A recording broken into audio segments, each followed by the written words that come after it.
शासकीय आदिवासी मुलांचे वसतिगृह शहादा येथे स्वच्छता व व्यसनमुक्तीवर मार्गदर्शन, बिरसा फायटर्सचे अभियान।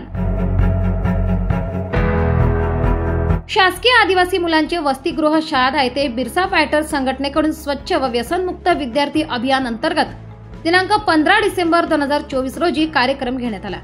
या कार्यक्रमाची सुरुवात क्रांतीवीर बिरसा मुंडा यांच्या प्रतिमेचे पूजन करून करण्यात आली। त्यानंतर वसतिगृहातील गृहपाल व विद्यार्थ्यांच्या हस्ते मान्यवरांचे पुष्पगुच्छ देऊन स्वागत करण्यात आले।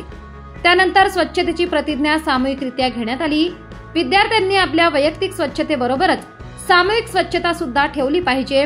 जिथे स्वच्छता असते तिथे आरोग्य वसते, म्हणून विद्यार्थ्यांनी आपले वसतिगृह, शाळा, कॉलेज, घर नेहमी स्वच्छ ठेवले पाहिजे। अशी चांगल्या सवयी व स्वच्छतेचे महत्त्व या विषयावर सुशील कुमार पावरा, बिरसा फायटर्सचे राष्ट्रीय अध्यक्ष सुशील कुमार पावरा यांनी केले। शालेय विद्यार्थ्यांना हल्ली गुटखा खायचे वाईट व्यसन लागले आहे। काही युवक हे दारूच्या आहारी जातात। या वाईट व्यसनांमुळे विद्यार्थी हा आपल्या आई-वडिलांचा पैसा वाया घालवतात व आपले आयुष्य बर्बाद करतात। म्हणून शालेय जीवनात विद्यार्थ्यांना फक्त अभ्यासाचे व्यसन नसावे, चांगली पुस्तके वाचावीत, आपले ज्ञान वाढवावे व आई-वडिलांची स्वप्न पूर्ण करावे, असे व्यसनमुक्तीपर मार्गदर्शन करण तडवी शिक्षक तथा सामाजिक कार्यकर्ता यांनी केले। विद्यार्थ्यांनी चांगल्या आरोग्यासाठी नियमितपणे व्यायाम करावा, गुटखा, तंबाखूजन्य पदार्थ, दारू यापासून दूर राहावे, दिवस रात्र अभ्यास करून नोकरीला लागावे। विद्यार्थ्यांचे भविष्य घडवण्यासाठीच मी लोणखेडा येथे विद्याश्रम अकॅडमी सुरू केली आहे।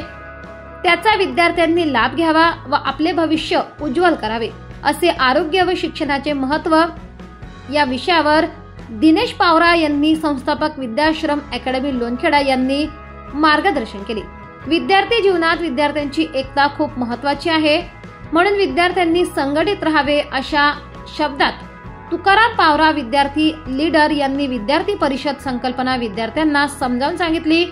कार्यक्रमाचे सूत्रसंचालन वसतिगृहाचे गृहपाल आशिष भोहाटे व आभार प्रदर्शन गृहपाल रवी देसाई यांनी केले।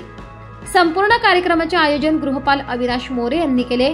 कार्यक्रम यशस्वीरित्या पार पाडण्यासाठी वसतिगृहातील सर्व कर्मचाऱ्यांनी चांगले सहकार्य केले व विद्यार्थ्यांनी उत्स्फूर्त प्रतिसाद दिला।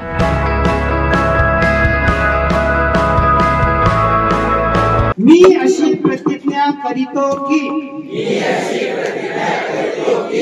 दररोज स्वच्छालयाचा वापर करीन व स्वच्छालय स्वच्छ ठेवीन। दात घासून स्वच्छ तोंड धुतल्याशिवाय काहीही खाणार नाही। 24 लाईव्ह महाराष्ट्र न्यूज साठी पंकज अहिरे, नंदुरबार, शहादा।